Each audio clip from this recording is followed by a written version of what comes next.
Hey, look, it's relief for one person. It's relief for one person, and it's Stephanie White. Let's be completely honest. Like, it is not a relief for Aaliyah Boston knowing for a fact Caitlin Clark is out. Like, it's not some sort of, oh, you know what, that's a relief. You know, we don't even have to wonder whether or when Caitlin's coming back. We just know she's not coming back. Like, there's no relief in that. The WNBA, as I've been telling you, is under a microscope again, but this time it's far more disturbing than a bad call. It's about the bizarre unraveling between Indiana Fever head coach Stephanie White and superstar Caitlin Clark, leaving fans utterly questioning the very foundation of this highly anticipated partnership. Stephanie White has chosen Kelsey Mitchell over Caitlin Clark, and that's just flat out the truth. Stephanie White wants to run this offense through Kelsey Mitchell, and she says it herself right here. She wants Kelsey Mitchell to keep firing. At one point in the game, Kelsey Mitchell was 2 for 14.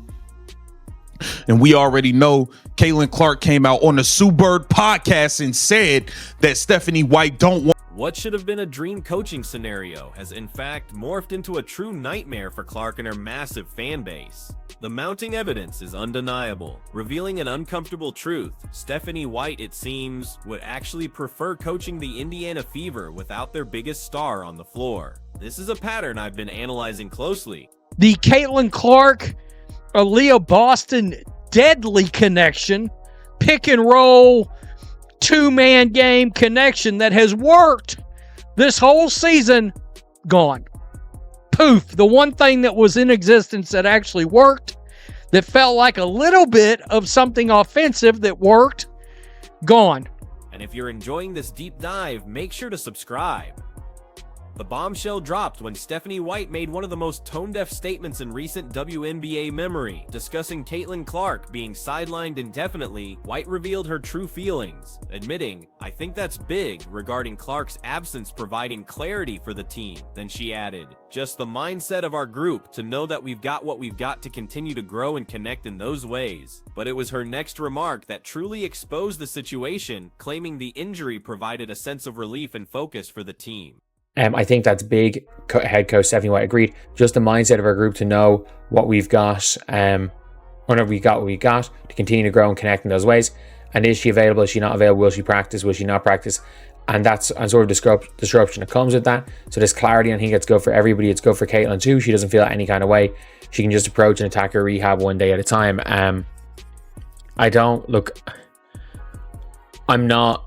I think this is crazy. I think it's crazy trying to make an argument. Relief. Let that word truly sink in. The head coach of the Indiana Fever, the very team Caitlin Clark single-handedly rescued from irrelevance and turned into a global phenomenon, just confessed that having the league's biggest draw out of the lineup provides relief for her team. This isn't just a slip of the tongue, it's a profound red flag. Y'all created this mess. She just sits here and tells you, oh, it's better than we know. You knew last week. You knew 10 days ago. You knew dating back to the 14th of July when the injury happened. You knew it then. You knew that she was not going to be able to play. But y'all ran with this narrative. You continue to do it. Oh, it's day to day, or it's this. No, you always knew. So you making some excuse now for why you don't play well? That's on you, Stephanie White. This isn't just poor word choice, it's a chilling insight into the mind of a coach fundamentally uncomfortable leading a generational talent. When your star player generates millions in viewership, sells out every arena, and brings in more revenue than the rest of the league combined, relief is the absolute last emotion you should feel when she's injured. This directly contradicts how you build a championship team around a superstar. I think they worded it in a really weird way, being like, oh, you know, it's going to help us knowing that she's officially out. Like, let's be real, it's a groin injury. She's not going to be out. She was not going to be back for the Vegas game. She was not going to be back for the last Liberty game. She's not going to be back for the Liberty game before that. She's not going to be, we know she's not going to be back for the Sky game. Like, we know she's not going to be back until at least like the 8th of August. At least the 5th of August. Let's be real. At least the 5th of August. So, like, I'm sorry, but how is it a relief knowing the Caitlin, not having to worry about whether Caitlin will or won't practice? You know she's not proud. As I've tracked this all season, White's concerning comments about Clark didn't stop there. She's repeatedly implied the team operates better without its superstar. When questioned about the team's performance with and without Clark, White made another eyebrow-raising observation. She asserted that without Clark, the team engages in more off-ball actions, prompting faster ball movement. She even claimed they sacrifice size on defense but gain more speed. These remarks sparked immediate outrage from fans who understood the underlying message. Their coach was actively suggesting the team played better basketball without its best player. Let me tell you something. Y'all do not move the ball better without my Caitlin Clark, aka my precious CC. At the end of the day, y'all have only won 4 games and recorded 4 games where y'all had 20 assists as a team at the end of the day. Caitlin Clark, aka my precious CC, she averages 7 to 9 assists a game. You hear me? Because she moves the ball and get everybody open, because everybody and their mama and their grandma be double teaming and triple teaming her, and her team is lazy when it comes to setting screens for her. This problematic pattern continued with White's observations regarding the team's defensive improvements in Clark's absence. I think first and foremost defensively, we've been better, White admitted while discussing the team's performance without Clark. She even praised their consistency in coverage and high attention to detail in Clark's absence. But perhaps most disturbing is White's apparent obsession with forging a team identity that actively doesn't revolve around Caitlin Clark. Throughout Clark's various injury absences, White has repeatedly emphasized how the team somehow found a little bit more of an identity defensively without their star. This narrative is incredibly telling. Because without her, they get to play that slow down, walk the ball up the floor basketball that she likes to play over the breakneck, let's run this ball down the floor type of basketball that Caitlin Clark and the team actually likes to play. But you sitting here saying, oh yeah, well, we know what we got going forward. You guys have been the one with the nonsense. So what is the real injury? What's the real story behind this obsession with ball movement without Clark? It reveals a fundamental misunderstanding of what truly makes great basketball teams successful. The San Antonio Spurs didn't win championships by moving the ball without Tim Duncan, nor did the Warriors revolutionize basketball by playing without Stephen Curry. Elite teams build their identity around their superstars, not in spite of them. Yet, White seems determined to prove the Fever can succeed without relying on Clark, as if having a generational talent is a weakness to overcome, rather than a strength to maximize. This isn't just rhetoric. White's questionable decision-making extends directly into her actual coaching strategy. When Clark returned from her groin injury, White made the unprecedented decision to move her off-ball and start Ari McDonald alongside her. As I told you at the time, this was met with widespread criticism from fans who correctly recognized it as an attempt to diminish Clark's central offensive role. This strategic incompetence runs deeper. White has consistently failed to position Clark for success, instead forcing her into roles that actively limit her impact. This isn't player development, it's player suppression disguised as coaching. What it is that her philosophy just doesn't work with Caitlin Clark. And probably in her mind, she's thinking, okay, she's going to be this, that, and the third if with my philosophy, but actually it hurts her game. This whole off ball is supposed to take away her turnovers away, limit her turnovers, and get better shot selection so she get a higher percentage. That's her mindset. Here's the issue. Her teammates don't pass the ball. That's the problem. That's the coach's fault, my opinion. Stephanie, don't you see that her teammates don't really pass her the ball? That's why she's frustrated. That's why she gets mad. That's why she goes, I see it all the time. And I do it while, you know what's funny? When she goes, I'm doing it too when I'm watching. I'm like, yo. Perhaps most telling was White's complete omission of Caitlin Clark when asked to name the vocal leaders in the locker room. Despite Clark being team captain and the undisputed face of the franchise, White highlighted Sophie Cunningham, Sydney Colson, and Aaliyah Boston. White praised Cunningham's infectious personality as a natural connector, while recognizing Colson and Boston as voices of reason. But Clark, the player who transformed the entire organization and brought unprecedented attention to women's basketball, didn't even merit a mention. This snub wasn't accidental, it was a deliberate choice revealing White's true feelings about Clark's place within the team structure. A coach who genuinely valued her superstar would never forget to mention her when discussing team leadership. White's handling of Clark's multiple injuries throughout the season has also raised serious questions about her true priorities. While publicly claiming a long-game approach to Clark's health, her actions and statements suggest a very different motivation. When Clark was dealing with her groin injury, White's updates were consistently vague and unhelpful. This lack of communication and apparent disinterest in her star player's condition stands in stark contrast to how successful coaches handle their franchise players. Great coaches are intimately involved in every aspect of their superstars' recovery. They don't casually admit to not speaking with medical staff about their most important player's status.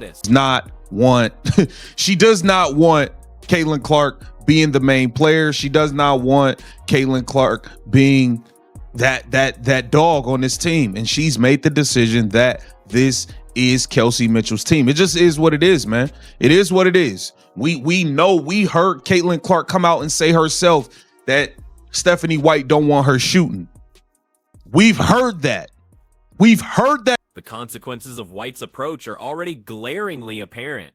Fever fans, who initially celebrated White's hiring as the return of a coach who got it, are now voicing severe concerns about her ability to maximize Clark's talents. "I won't be listening to her willingly anymore," wrote one disillusioned fan after White's comments about improved ball movement without Clark. Another sarcastically asked, "Sides, is that you?" A direct reference to former coach Christy Sides, who was fired partly due to her inability to properly utilize Clark. The comparison to Sides is particularly damning because it suggests White might be making the exact same fundamental mistakes that led to her predecessor's dismissal. The difference is, White's mistakes feel more calculated, more deliberate, as if she's actively trying to minimize Clark's importance to the team's success. This is a pattern I've watched unfold too many times. It'd be better that Caitlin Clark is not playing. I don't know, but I'll let y'all listen to it, and you let me know what you think. Welcome back, everyone, to another edition of Rudy's Rant, Her Game, Her Way, Women's Basketball. We talk facts over feelings. I'm your host, Rudy Rodriguez Showmont. Like the video, subscribe to the channel, ring the bell, leave a comment. Appreciate y'all continued support of the channel. So let's just jump right on in. As I've repeatedly stated on this channel, White's treatment of Clark fits into a broader pattern of disrespect Clark has faced since entering the WNBA. From day one, veteran players and coaches have seemed intent on putting her in her place, rather than celebrating her extraordinary talents. What makes White's approach particularly galling is that she should know better. As a former WNBA player and coach herself, White understands the business side of the league. She knows Clark's presence single-handedly elevated the Fever from irrelevance to must-see television. She's aware that when Clark was injured earlier this season, nationally televised games saw a staggering 55% drop in ratings. Yet despite this knowledge, White continues to make statements and decisions that suggest she views Clark as more of a problem to be managed than a franchise-changing talent to be celebrated and maximized. Let that sink in. James Harden ain't won nothing. He just a hooper. At the end of the day, he don't get his team over the hump, and he turnover prone. At the end of the day, he can't, when it comes to clutch time, he can't elevate his team. I've seen it plenty of times. He played for my Houston Rockets. He couldn't get them over the hump because his style of play. Kobe Bryant said it best. His style of play would never win a championship. Kelsey Mitchell's style of play would never win a championship. That Indiana Fever team is selfish. You hear me? Selfish. Ari McDonald, all she care about is putting the ball in the hoop. Everybody want to score.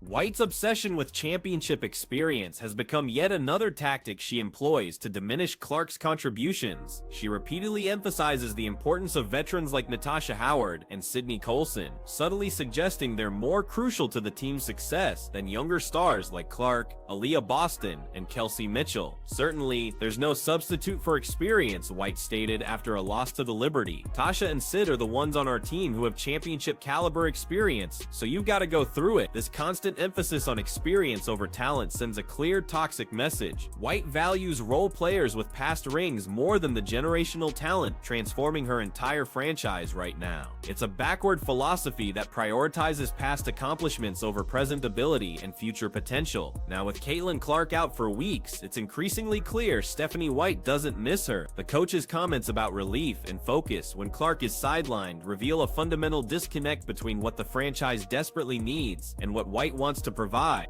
Let that sink in. James Harden ain't won nothing. He just a hooper. At the end of the day, he don't get his team over the hump, and he turnover prone. At the end of the day, he can't, when it comes to clutch time, he can't elevate his team. I've seen it plenty of times. He played for my Houston Rockets. He couldn't get them over the hump because his style of play. Kobe Bryant said it best. His style of play would never win a championship. Kelsey Mitchell's style of play would never win a championship. That Indiana Fever team is selfish.